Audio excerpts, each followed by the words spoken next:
abang kakak kita datang ke Temerloh, menjamu selera dengan hidangan bermacam. Menu istimewa Saipul Pating gulai masak, resepi orang kampung turun-temurun diamalkan.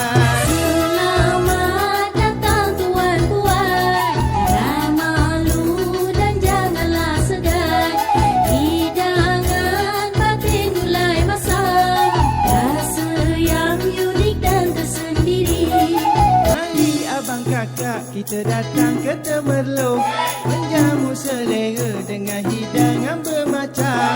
Menu istimewa Saipul Pating gulai masak, resepi orang kampung